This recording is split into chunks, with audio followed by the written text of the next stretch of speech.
안녕하세요. 아빠 엄마의 함께 가는 길 아마도 쇼에 오신 걸 환영합니다. 예, 안녕하십니까. 오늘은 그 아빠의 무관심에 대해서 얘기를 좀 해보도록 하겠습니다. 사실은 아마 여러분들도 들으셨겠지만 우리 아이가 공부를 잘하기 위해서는 당연히 이제 엄마의 정보력, 거기다가 추가로 할아버지의 재력, 거기까지 저도 사실 이해를 했었는데요. 네. 제가 이제 아이를 키워보니까 거기에 추가되는 게 아빠의 무관심이더라고요. 근데 저는 사실 이게 굉장히 마음에 안 들었거든요. 네. 제가 이제 한 초등학교 5학년 딸을 이제 한 5년을 지나고 보니 어느 정도 맞는 말 같기도 한데, 다른 집들은 어떠신지, 어머니 집 어떠세요? 저희 집도 남편이 일 마치고 돌아오면 좀 늦고 또 주말엔 피곤하기도 하고요. 그래서 그냥 제가 얘기하면 듣고는 있지만 크게 이제 자기 의견을 얘기하지 않는 편인데요. 저는 솔직히 어떤 부분에 있어서는 아빠의 무관심이 좀 필요하다고 생각하는 엄마입니다. 어느 정도까지, 그러니까 아이들이 어떤 학원을 다니는지 알 필요 없다. 아니면 돈만 주면 된다. 아니면 아이들이 네. 학원에서 어느 정도 진도를 나가는지는 알아야 된다. 아니면 아이들이 학원에서 시험을 보거나 이렇게 할 때 어느 정도 수준인지 알아야 된다. 아니면 직접 아빠가 공부를 가르쳐야 된다. 네, 여러 가지 네. 그 단계가 있을 건데, 일단 이건 사람마다 저는 다를 거라고 생각합니다. 저도 사실은 처음에는 아이들 공부를 가르쳐 보려고 했다가 네. 좀 잘 안 맞아서 지금은 못하고 있는데요. 어떤 게 가장 적당한 걸까요?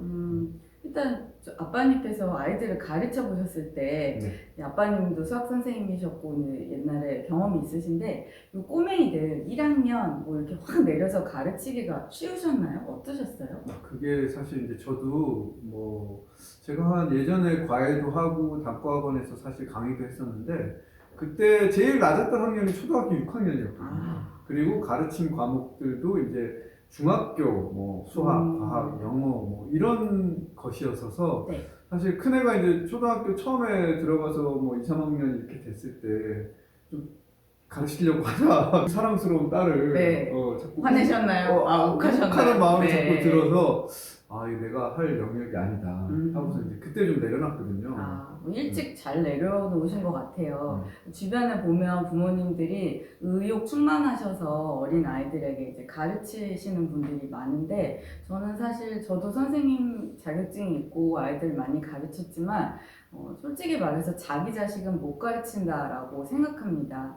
그 이유는 엄마나 아빠는 사실 애들이 힘들어하고 어려워할 때 좀 위로해주는 역할로서 사실 전 충분하다고 생각해요. 왜냐면 가르치는 방법이 사실은 다 따로 있어요. 초등학교 선생님, 유치원 선생님, 고등학교 선생님, 다 교수님 이렇게 다 가르치는 그 티칭 방법이란 게 있거든요. 그러니까 어떻게 나이대에 따라서 접근하는 방법? 근데 부모님들이 이제 의지는 있으시지만 사실 그런 자격증이 없으시는 분이 훨씬 많고 자격증이 있다고 해도 또 사적인 감정이 들어가요. 다른 애를 가르칠 때는 모르네? 한 번 더 해줄까? 이렇게 되지만 내 자식이 모르면 일단 화가 나고 다른 감정이 막 복합적으로 들어가기 때문에 친절하게 화내지 않고 가르치기가 사실 좀 어렵습니다. 그래서 아이가 진짜 고학년이 됐을 때 이제 도움을 청해서 한두 개? 그건 좋지만 본인이 주도적으로 했을 경우에는 아이와의 관계를 망칠 수 있다. 그거를 감당하실 수 있으면 가는데 저는 사실 부모와 아이에게 제일 중요한 건 관계라고 생각하거든요. 그 관계가 깨져가면서까지 학습에 부모가 붙을 필요가 있을까? 저는 반대합니다. 근데 제 경우에는 사실은 저는 아직도 좀 그 희망의 끈을 놓지는 않고 있거든요. 어느 정도 그게 영어든 수학이든 또는 과학이든 뭔가 이제 약간 틈이 보이면 저는 좀 한번 시도를 해보고 싶어서 지금도 저희 집에 한쪽 벽을 칠판으로 저희가 좀 해놓고 이렇게 좀 이동식 칠판 같은 것도 좀 하나 살까 지금 고민하고 있거든요. 그래서 거기다가 좀 같이 재밌게 수학 문제를 풀어본다든지. 저 집에 칠판을 놓고 의욕 충만 선생님 모두 좋은데 제가 이제 중학교 아이들, 고등학교 아이들 대하는 법을 구청에서 했었어요. 특강을. 그래서 그걸 들었는데 일단 중학교 애들은 부모님과 얘기하고 싶어 하지 않아요. 이야기하고 싶지 않고 제일 중요한 게 뭐냐면 말 걸지 말래요. 말을 걸지 말라가 2시간 강연의 끝머리에 말 걸지 말라. 최소한의 말만 해라. 이유는 이제 아이들이 되게 질풍노도의 시기여서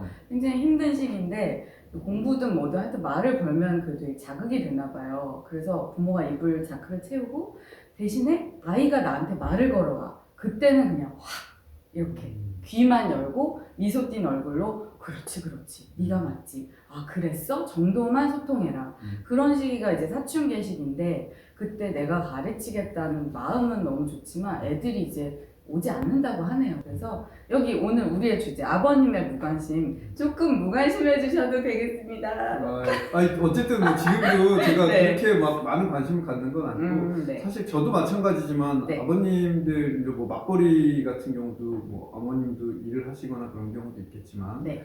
아버님의 경우에는 어쨌든 일을 하시고 집에 오면 거의 뭐 아무리 빨리 와도 7, 8시고 힘드시죠. 밥 먹고 하면 뭐 8, 9시라 사실은 주중에는 아마 애들 뭐 공부 봐주는 것 자체가 어려우실 수도 있고 네. 주말에도 또 피곤해서 좀 누워서 쉬시기도 하셔야 되고 뭐 또 애들이랑 같이 가족끼리 뭐 밥을 먹으러 간다거나 여행을 가실 수도 있어서 규칙적으로 하는 게 쉽지는 않겠지만 이제 제가 말씀드리는 관심은 아까도 말씀드렸지 만약에 어느 학원을 다니는지 그다음 얘가 그 학원에서 어느 정도 이해를 하고 받아들이고 있는지 정도 또는 뭐 아이의 이렇게 테스트 결과나 이런 것들이 엄마들은 보니까 막 문자나 카톡으로 계속 날라오잖아요. 그렇죠? 네. 그래서 그런 것들을 같이 이렇게 공유하면서 왜냐면 엄마의 경우에는 그냥 아까 말씀하신 대로 그냥 신경 꺼 하고 그냥 잘라버리면 사실은 그러면 나는 그냥 전혀 진짜 관심 없이 돈만 주면 되는구나 내 통장에서 그냥 카드값만 나가면 되는구나 하면 대화의 단절이 될 수도 있는 거라. 네.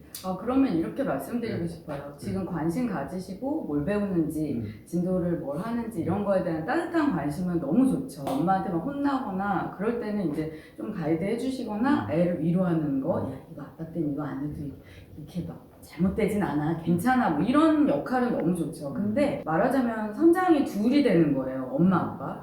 그래서 막 여기도 의견이 이렇고 여기도 의견이 이렇고 했을 경우에는 되게 힘들더라고요. 그래서 한 명 더 교육 정보에 빠르고 이렇게 신속하게 대처할 수 있는 분이 한 분 계시고 나머지는 그냥 따뜻한 관심으로 좀 아이들 이렇게 품어주는 역할. 결국 아빠가 네. 라떼는 아니면 야 이렇게 해서 되겠어요. 이거 안 해도 되잖아. 네네. 그런 네. 지적질. 네. 아는 척.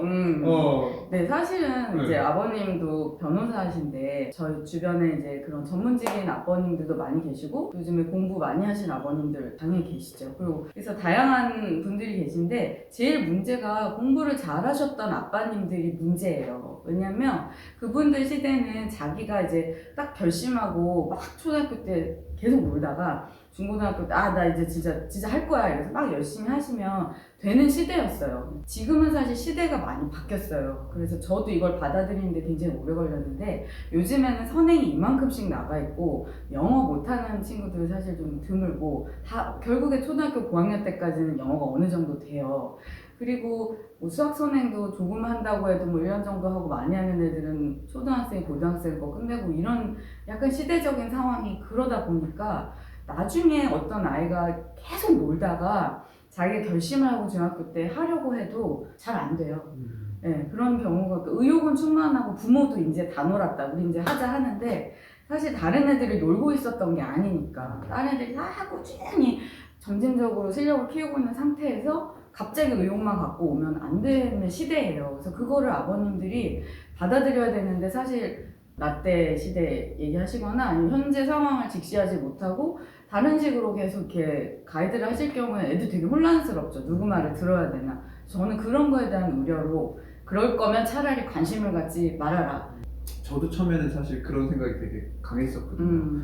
저희 때만 해도 한 5, 60명에서 네. 정말 공부를 열심히 하는 애들은 뭐 한 10명 내외, 한 10%, 20% 내외였었고 그래서 이제 어느 정도 추격이 가능했다고 보는데 요즘은 한 반에 뭐 20명, 25명 이렇게 초등학교 때부터 공부합니다. 공부를 하더라고요. 네. 뭐 아무리 한두 시간을 더 한다 하더라도 그 격차를 확 줄이기가 쉽지 않다는 말씀이신 것 같아요. 네. 워낙 경쟁사회 사회이다 보니까 거기서 이제 살아남기 위해서 더 치열해진 것 같아요. 아버님 때, 저 때만 해도 또 열심히 하면 진짜 뭔가 성과가 났거든요. 요즘엔 주변에 다들 너무나 어릴 때부터 달려왔기 때문에 너무 안타까워요, 사실은. 이게 옳은가 하는 고민도 많이 하고, 잘못됐다는 생각도 하면서도 또 내 자식이 피해보는 건 또 싫기에 시키고 있는 막 이런 현실이 사실 되게 안타깝습니다. 말씀하신 그 아빠의 무관심이라는 게 네. 그러니까 제대로 알아야 되는 건 맞지만 제대로 알지 못하고서 아는 척을 하거나 지적을 하거나 네. 조언을 하는 간섭을 하지 말아라. 네. 이렇게 얘기하면은 이게 정답이네요. 그렇죠? 아까 말씀하신 것처럼 그런 게 아니고 그냥 나때를 얘기하시는 그런 거는 좀 지양해 주셨으면 좋겠다. 저는 이제 뭐 처음에는 이해 못했는데 좀 관심을 갖다 보니까 네. 이런 이유 때문에 이런 말이 도는구나.